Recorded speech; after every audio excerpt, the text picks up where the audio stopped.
तुम आगे बढ़ो, हम तुम्हारे साथ हैं। लोक संघर्ष मोर्चाचा लोक संघर्ष मोर्चाचा राख आमच्या हक्काची, नाही कुणाच्या बापाची। अरे राख आमच्या हक्काची, नाही कुणाच्या बापाची। अरे राख आमच्या हक्काची, नाही कुणाच्या बापाची। या लोक संघर्ष मोर्चा शाखा बेलाळे यांचं जे धरणे आंदोलन आहे त्याचा प्रमुख उद्देश असा आहे की महाजनकोने गेल्या 4-5 महिन्यापासून पंचक्रोशीतले जे काही मजूर असतील, ज्या लोकांचा त्या राखेच्या ॲशवरती जो रोजगार आहे तो रोजगार हिसकावून घेण्याचं काम हे महाजनकोने केलेलं आहे।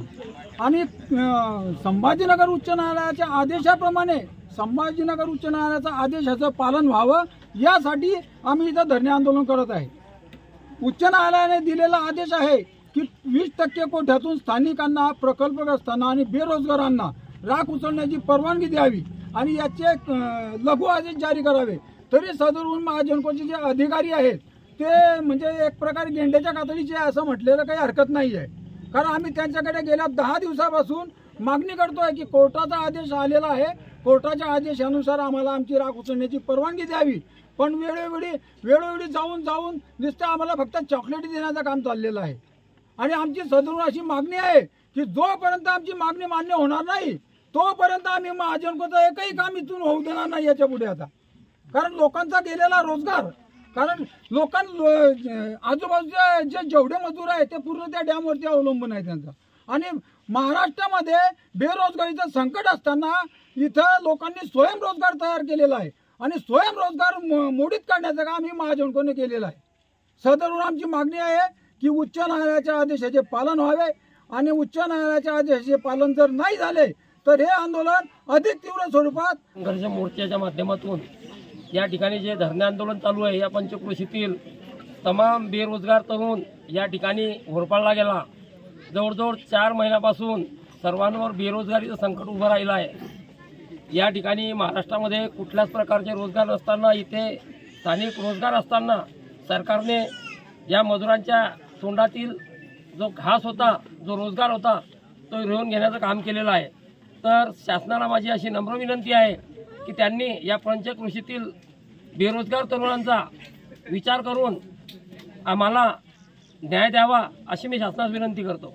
19/9/25 रोजी माननीय उच्च न्यायालय औरंगाबाद खंडपीठ यांनी असा निर्णय दिलेला आहे की एक समक्ष पार्टी धुळेची जी आहे ते आणि आमची एक राखाळ संघटना या दोघांना कोर्टाने समान असं डिवाइड करून त्या राखेची उचल करण्यासंदर्भात आदेश दिलेले असताना सुद्धा या ठिकाणचे जे अधिकारी आहे ते आम्ही त्या ठिकाणी गेल्यानंतर आम्हाला उडवाउडवीची उत्तरं देतात आणि ते आम्हाला सांगतात की बा अजून तुमचा रेट या ठिकाणी निश्चित केलेला नाही।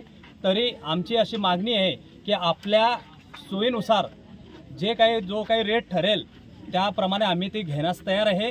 तरी आमच्या या लवकरात लवकर आमचा प्रश्न मार्गी लावावा आणि या संपूर्ण एवढे जे मजूर आहे, कामगार आहे, ठेकेदार आहे, त्या सर्वांच्या रोजीरोटीचा प्रश्न सोडवा। कारण सरकारचा जो GR आहे की ज्या ठिकाणी समजा जर का त्यांना काम उपलब्ध आहे तर त्या ठिकाणीच त्यांना काम करू द्यावे, जेणेकरून की हे जे लोंढे आहे त्या आपल्या मोठमोठ्या शहरांकडे येणार नाहीत, म्हणजे मुंबई पुण्याकडे जे येणारा लोंढा आहे हा थांबेल। यासाठी आम्ही शासनास विनंती करतो, MACBs विनंती करतो की आमचा मार्ग त्वरित आपण सोडवा आणि आम्हाला राख त्वरित चालू करू द्यावी ही नम्र विनंती। औरंगाबाद खंडपीठाच्या निकालानुसार पेज क्रमांक 17ला संघटनेसाठी किंवा स्थानिक लोकांसाठी 20% राख ही देण्यात आलेली आहे। तरी मोराडे साहेब आम्हाला ती 20% राख द्यायला तयार नाही आहे। त्यांचं असं म्हणणं आहे की बुवा त्या राखेचा भाव निश्चित नाही आहे, पण याच्या अगोदर जे टेंडर त्यांनी केलं होतं तर त्याच्यामध्ये मी माझ्या माहितीच्या अधिकाराअंतर्गत ही माहिती पुरवलेली आहे, मागवलेली आहे त्यांच्याकडनं। तर त्याच्यामध्ये असं नमूद केलेलं आहे की स्थानिक प्रकल्पग्रस्त जे आहे त्यांना 20% राख ही 100 रुपये प्रति मेट्रिक टनाने देण्यात येईल। आणि ते म्हणतात की बुवा माझ्याकडे तो रेट नाही आहे, तर आता त्यांच्याशी आम्ही कसं बोलावं हे त्यांनी आम्हाला सांगावं।